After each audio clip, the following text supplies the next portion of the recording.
My entire family called me a failure. Until the most powerful man at my brother's military party looked straight at me and said, "Colonel, you're here." That one sentence changed everything. Stick around, because this story isn't just about redemption. It's about silence becoming strength. Before diving into the story, comment where you're watching from, and don't forget to subscribe so you won't miss the latest stories. You're just a disappointment, you know that? I heard the words. Like a bullet through the crowd's laughter, I stood quietly at the far end of the backyard, trying not to react. My cousin had said it just loud enough for others to hear, thinking I wouldn't respond. He wasn't the first today, or the 100th in my life. It was my younger brother's military graduation party. He had just completed basic training, and my family had gone all out to celebrate him. Balloons, cake, banners, even a DJ, and there I was, forgotten. Again, people bustled around him, shaking his hand, calling him a real man and the pride of the family. My mother beamed like it was the happiest day of her life. My father bragged to anyone who'd listen. No one looked at me twice. They remembered me as the girl who dropped out of med school. The one who couldn't hold a relationship, couldn't pick a career, and couldn't stick to anything. "She's just floating through life," my uncle muttered under his breath. They didn't know. They didn't need to know, but fate? It had other plans. Section 2. My brother didn't know either. It wasn't jealousy. I was proud of my brother. He had worked hard and he deserved the spotlight, but the truth? He didn't even know what I'd become. Years ago, I made a decision that changed everything. I enlisted in the military, but I did it quietly. Due to the classified nature of the operations I was being trained for, I had to take a new identity. No social media, no contact, no family updates, no bragging rights. I served in silence. I trained harder than anyone. I survived hellish missions. I led soldiers into combat zones where every second mattered. And step by step, I rose in the ranks. I earned the title, Colonel Westfield, but back home, I was still just the failure. And I let them believe that. Because I didn't need applause. Until that afternoon. Section 3. The General arrives. A sleek black SUV pulled into the driveway. A hush fell over the party. The DJ even lowered the music. "Who's that?" my brother asked, standing straighter. Out stepped General Monroe, a legend in our circles. Decorated, respected, feared. He didn't attend graduation parties. He barely attended award ceremonies. Everyone went still. My dad practically jumped to greet him. My mom covered her mouth in. "Ah, General Monroe," my brother stuttered. "You came for me?" General Monroe smiled and clapped him on the shoulder. "You've got promise, son. But I didn't just come for you." He scanned the crowd, his sharp eyes locking on me. And then everything stopped. His expression changed. His posture straightened. "Colonel Westfield." "You're here?" Gasps echoed around the backyard. My mom nearly dropped her wine glass. My cousin turned pale. I stepped forward, calm and composed. "Good to see you, sir." He shook my hand firmly. "What are you doing here, ma'am?" "It's my brother's party," I said. Didn't think I'd be recognized out of uniform. He turned to the stunned guests.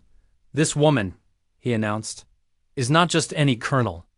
She commanded over 200 soldiers in Operation Steel Flame, risked her life to get our men out of a live combat zone. She's one of the most fearless leaders I've had the honor of serving with. You could have heard a pin drop. Section 4. My family's faces were priceless, Colonel. My dad whispered, "Wait, you led Operation Steel Flame?"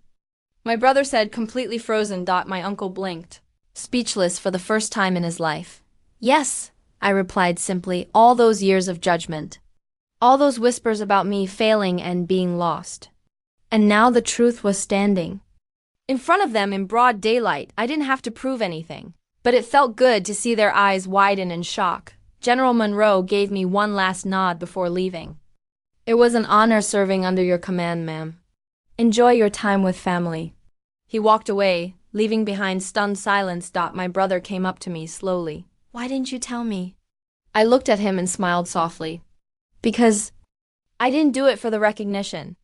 I did it because it was right, and honestly, I wasn't sure I'd ever come back." Section 5. From failure to legend after the guests left. My mom sat quietly beside me. You were gone for years, she whispered. We thought you'd given up. I know, I said. But I wasn't lost. I was just becoming who I needed to be. Tears welled in her eyes. I'm sorry. We didn't know. I shook my head gently. You don't owe me an apology. I never needed your approval. I just needed my mission. Later, my dad came to me slowly, his usual pride dimmed. I misjudged you, he said, voice heavy. I thought you had no direction, but turns out you were leading hundreds. I placed a hand on his shoulder. It's okay, Dad. Some journeys are quiet until they arrive. My brother, the hero of the day, came over and stood beside me. I might have just graduated, he said, but I have a long way to go before I catch up to you. I laughed. Rank doesn't make you strong. Heart does. Just lead with that. Night, as I watched the stars rise above my hometown, I realized something powerful. You don't need the world to believe in you. You just need to believe in yourself. Until the world catches up. I wasn't mad at my brother. Not even a little. He had worked hard, pushed through boot camp, and earned every bit of the praise being thrown at him. This was his day. And he deserved to shine, but even he didn't know the full story about me. No one did. Years ago, after one. Too many dinners filled with side eyes and silent disappointment. I left home with nothing but a duffel bag and a quiet fire in my chest. I didn't tell anyone I was enlisting, not even my closest friend. It wasn't some act of rebellion, it was survival. A chance to find out who I really was. Away from all the voices calling me a failure, because when I left, I was the black sheep, the lost one, the punchline. I remember the last time I mentioned wanting to join the military. My cousin laughed out loud. My dad shook his head like I'd lost my mind. And my mom said, "Sweetheart, maybe you should focus on something more realistic." So I made a decision. I would serve in silence. I took on a new identity due to the classified nature of my mission. No family contact. No public records, no updates. I was trained for black ops, work deep intelligence, foreign soil, crisis leadership, and the hardest part. I couldn't tell my family a thing. Not even when I got promoted. Not even when I earned my badge as colonel. Not even when I saved lives, while they whispered about me failing in life. I was coordinating aerial support in hostile territories, while they wondered if I was still unemployed. I was strategizing combat operations in real time under enemy fire. I didn't need them to understand, but today was different, because standing across the yard at my brother's celebration was a man I knew well. A man who had once handed me a mission briefing at 3 a.m. in a desert tent. General Monroe, respected, feared, revered, and completely unaware that the girl in the back of this party, the so-called family failure, was his own colonel. Fate has a strange sense of humor. The sun was just beginning to set, casting a soft golden hue over the backyard. Laughter, clinking glasses, and upbeat music filled the air. It was the perfect evening for a celebration, my brother's military graduation party. People were chatting in small groups. My dad was proudly introducing him to every neighbor, and my mom kept dabbing her eyes like she'd just won the lottery.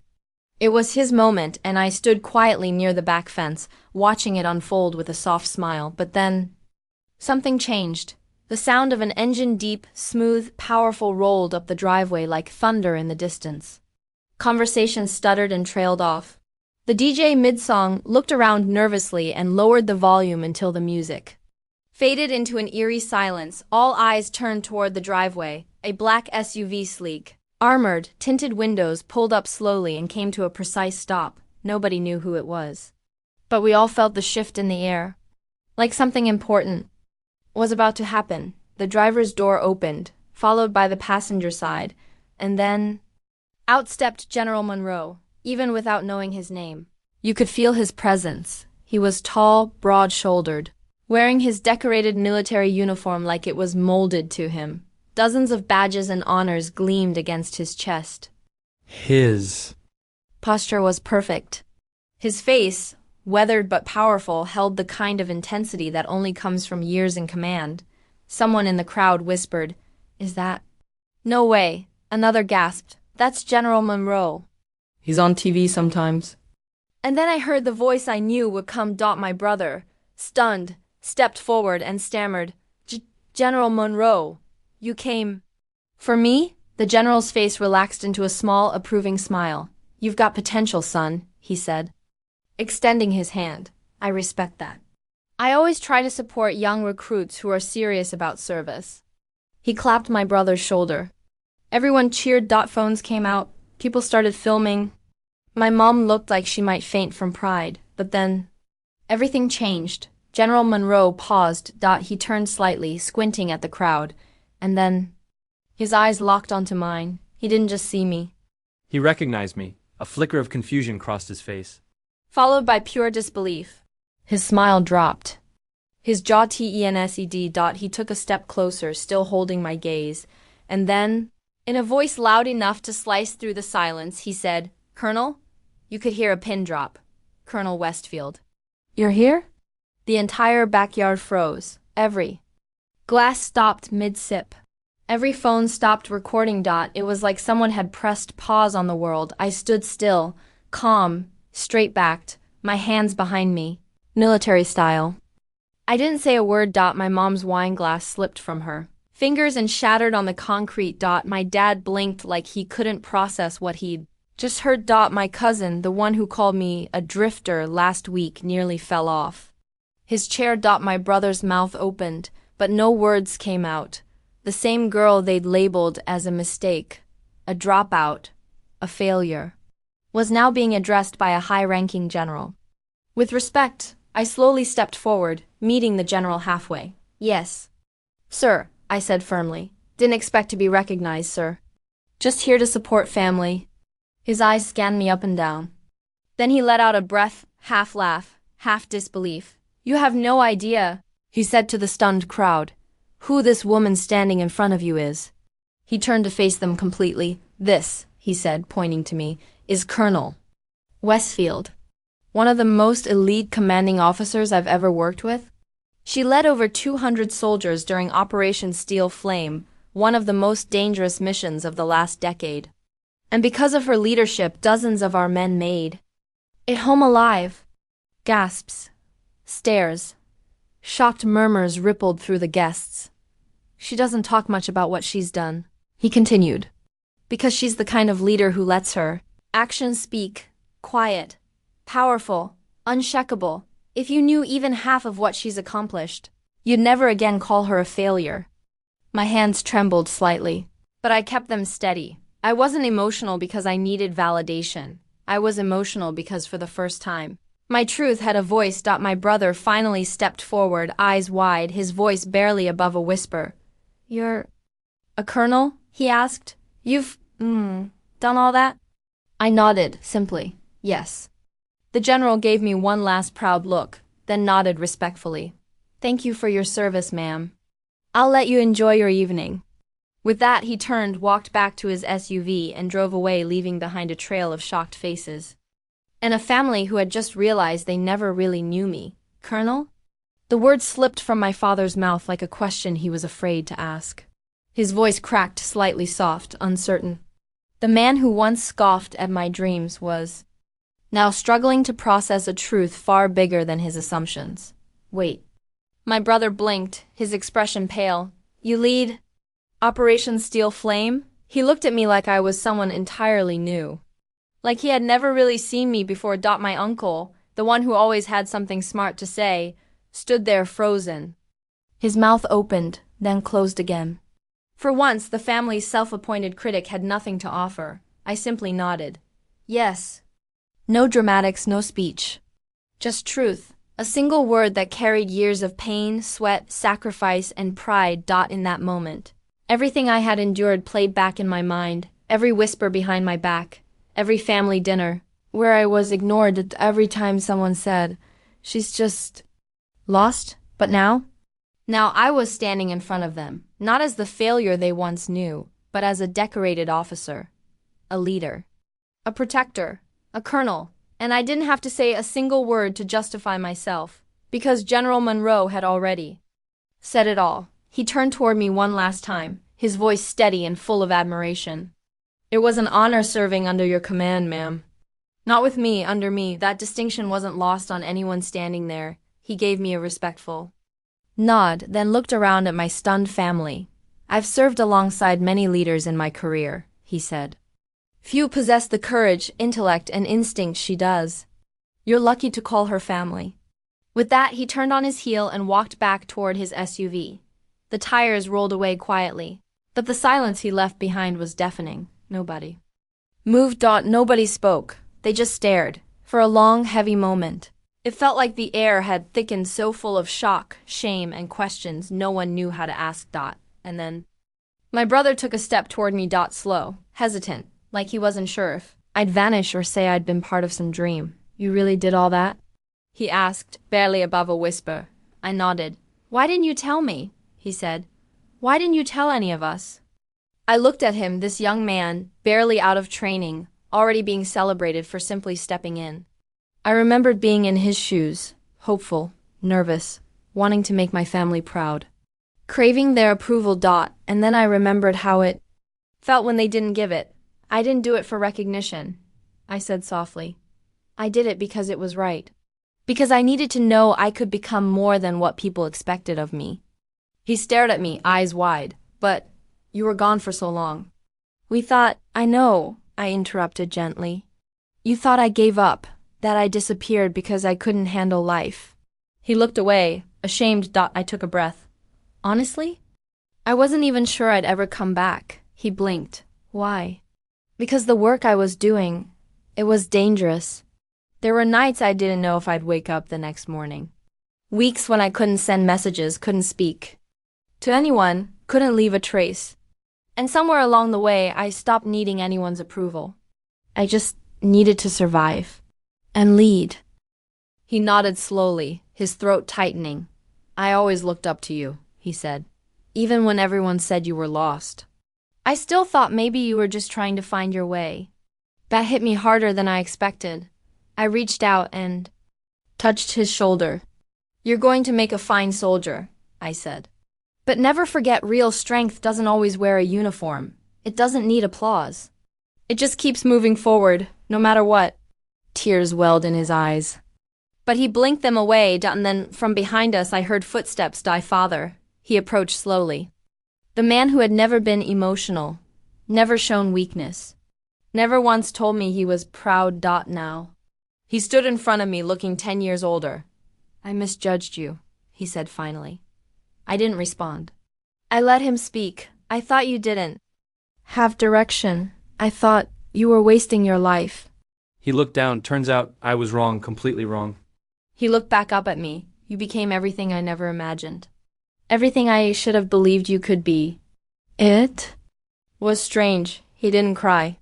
He didn't beg for forgiveness. He just looked. Small. And for the first time in my life, I didn't feel like I had to shrink around him. I'm proud of you, he said. Even if I never said it before. I nodded. Thank you. My mom came next. Her eyes were red from crying. All those years, she whispered. I thought you left us. But you were out there, protecting others. I smiled softly. It was my duty. And my choice. We stood in a quiet circle, me, my brother, my mom, my dad. The same people who once saw me as the family disappointment were now looking at me like I was something out of a movie, but I didn't need the applause because I had already learned. The most important lesson of all, you don't need the world to believe in you. You just need to believe in yourself loudly, silently, consistently until the truth speaks for you. That night, everything changed. The energy in the backyard was quieter, now no more loud music or bursts of laughter. The decorations fluttered. In the evening breeze, the scent of grilled food fading into the night. Most of the guests had left, and those who remained were no longer talking about my brother's graduation. They were talking about me, but I wasn't basking in it. I didn't need to, because after years of being labeled the lost daughter, the one who didn't fit the mold, the one people whispered about with pity or judgment, I had finally stepped into the light, not as a mistake, not as a disappointment, but as Colonel Westfield, a woman who had made hard choices, a woman who had sacrificed. LED endured and emerged from the shadows with dignity and power. and I had done it in silence. My brother found me near the back porch, where the light from the kitchen spilled softly onto the patio. He looked different now, still in his new uniform, but humbled. "Why didn't you tell me?" he asked quietly, searching my face for answers. I turned toward him, calm and collected. "Because it was never about being seen," I said. "It was about becoming someone I could be proud of, even if no one else ever knew." He nodded slowly, his throat tightening. "I get that now," he said. "But I wish I'd known sooner. I could have looked up to you all along. You still." Cam, I replied, placing a hand gently on his arm. "Being a leader isn't about rank. It's about how you carry yourself, the choices you make when no one's watching. Don't let the noise define you. Let your values do that." He looked at me like he was seeing me for the very first time. "I'll never forget this," he said, "never." I gave him a quiet smile. There was nothing more to prove. Later, as the last of the cars drove away, I stepped into the backyard one final time. That's when I noticed my dad. He was standing near the tree line, away from everyone, hands in his pockets, just watching me. The same man who had once called me unfocused and directionless, now standing in stillness. No pride or sarcasm left in his posture. I walked over to him slowly. He didn't say anything at first. Just looked out into the yard where the party had taken place, where the truth had come to light. Then, without turning to me, he spoke. "You know," he said, his voice softer than I'd ever heard it, "I was wrong." I didn't answer. I let him speak. "I thought you gave up. Thought you ran away because you couldn't handle pressure or expectations." He shook his head. "But I didn't realize. You weren't running. You were becoming something bigger. Now." He looked at me. "I didn't know you were out there doing what you were doing. Protecting lives, leading missions, becoming a soldier people look up to. A colonel, no less." For a moment, he looked like he didn't know what to do with himself. Like the weight of every judgment he'd made was suddenly pressing on his shoulders. I didn't need an apology. Not anymore, but I appreciated what came next.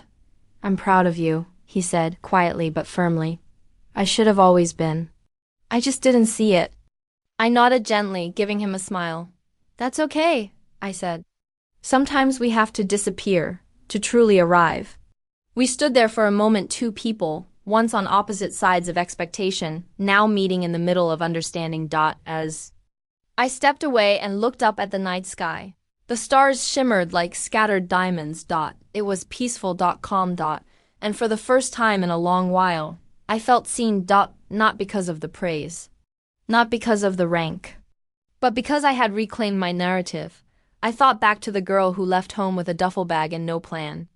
The one everyone doubted, the one who doubted herself. She had no guarantees, only grit, silence, and determination. She didn't chase validation, she chased something real, something earned. And now, she had returned, not to seek revenge on the people who doubted her, but to remind herself, it's not about proving them wrong. It's about proving yourself right, because the journey to becoming someone you're proud of is never loud. It's Not always acknowledged. It doesn't come with applause. It comes with long nights, quiet victories, inner battles. And the day you finally arrive, it's not always dramatic. Sometimes it's as simple as a nod from your father, a tear in your mother's eye, or the stunned silence of a crowd that finally sees who you really are. That night, I didn't just walk out of the shadows, I stood in them proudly, because that's where I forged myself. And in doing so, I became the kind of woman who doesn't need to be introduced, the kind of woman generals salute, the kind of woman even silence can't ignore. If this story touched your heart or gave you chills, make sure to like the video to show your support. Drop a comment below. Have you ever been underestimated? And don't forget to subscribe for more powerful stories like this one. Because sometimes the quietest journeys become the loudest legacies. Thanks for watching, and remember, your story matters. And it's never too late to become the hero in it.